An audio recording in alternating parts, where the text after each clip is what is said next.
Hello everyone. Hi. I hope all are doing well and all are healthy.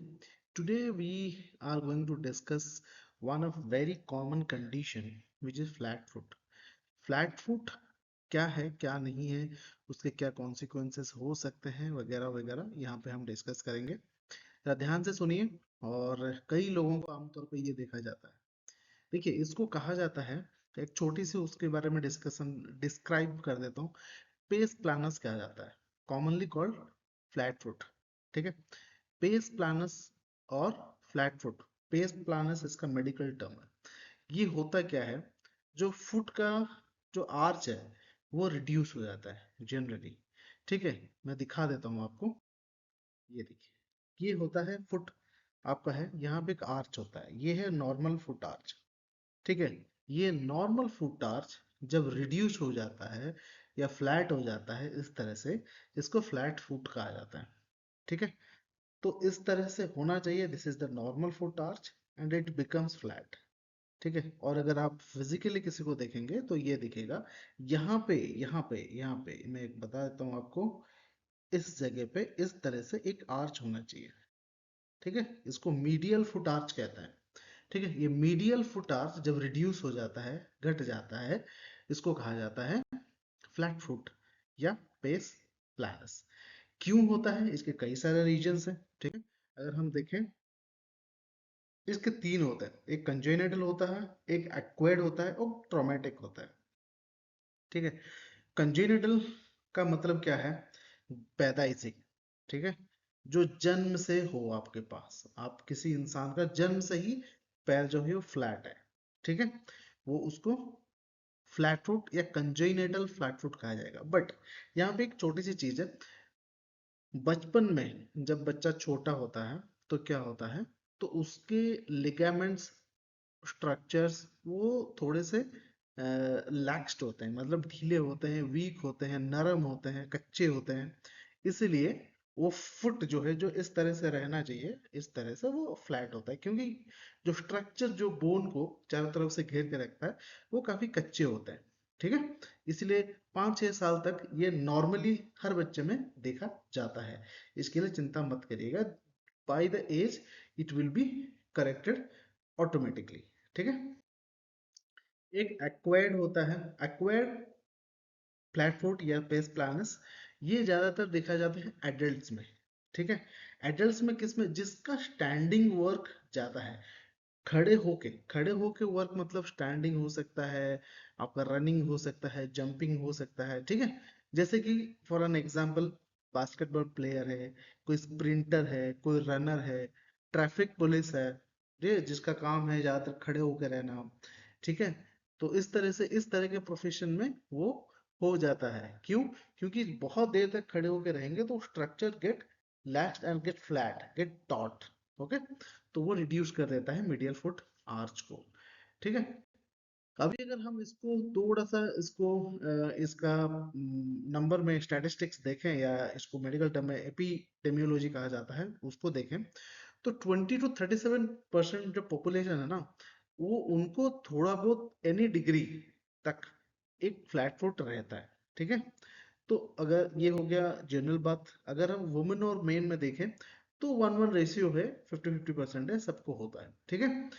तो up to the age of 9 to 10, 10 age तक ये normal हो जाता है। अगर उसके बाद भी फ्लैट रहता है देन इट नीड्स इंटरवेंशन। ठीक है। चलिए, कई बार देखा जाता है कि फैमिली में, ठीक है, हेरिडिटरी भी ये जनरेशन टू जनरेशन ट्रैवल करता है। बट डोंट वरी, अगर बच्चा छोटा है तो इट कैन बी मैनेज्ड। अब इसके पैथोफिजियोलॉजी की बात करते हैं, इसको मतलब समझते हैं क्या है। ठीक है।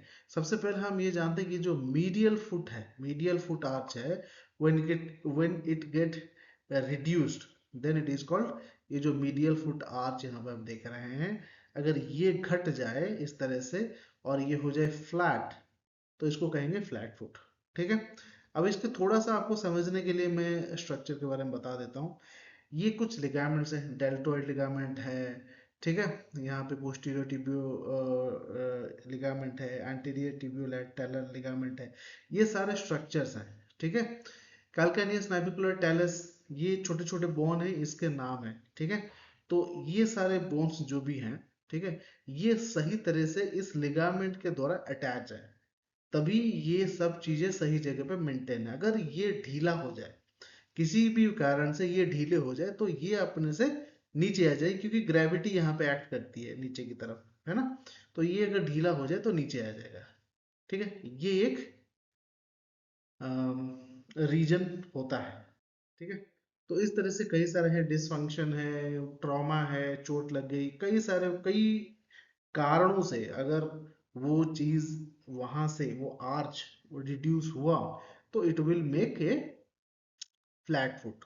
तो यहाँ पे अगर थोड़ा सा मैं आपको बता दूं, कई सारी चीजें होती है, जैसे स्प्रिंग लिगामेंट है, प्लांटर कैल्काइनर नाविकुलर लिगामेंट, डेल्टॉइड लिगामेंट है, पोस्टीरियर टिबियल टेंडन है, प्लांटर अपोड्यूरेसिस है, फ्लेक्सर हेलोसिस लॉन्गस है, ब्रेविस मसल है, ठीक है।